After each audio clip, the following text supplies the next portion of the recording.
After a very long time good morning friends. आपली इच्छाशक्ती जर प्रबळ असेल ना तर आपण कोणतीही गोष्ट करू शकतो. याचं खूप सुंदर उदाहरण आज आम्ही पाहिले. मी मागच्या ब्लॉगमध्ये सांगितले होते ना की मी हॉस्टेल शिफ्ट केले आहे. त्याच हॉस्टेलमध्ये मी राहायला पण आले, पण रूमचा थोडा प्रॉब्लेम असल्यामुळे आम्ही एक रात्र गादी खाली टाकूनच काढली. पण आज ठरवले होते काही जरी झाले तरी चालेल, पण आपल्याला जी हवी ती रूम घ्यायची. मग काय, सकाळ सकाळी सरांच्या केबिनला जाऊन बसलो. त्यानंतर नाश्ता करायला गेलो.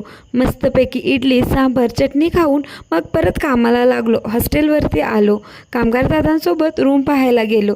रूमची अवस्था पाहून वाटत नव्हतं की ती एवढी सुंदर होईल व आजच्या दिवसात होईल, पण आम्ही ते करून दाखवले. सफाई करून घेतली, कबड पण लावून घेतले, पण ते थोडे चुकीचेच झाले. चला असू दे, पाहू ते नंतरनं. आणि आमची दुसरी रूममेट पण आली होती. तिच्या मदतीने सर्व साहित्य लावून घेतले. नंतर ती घरी गेली. दोघींनी कपाट लावून घेतले.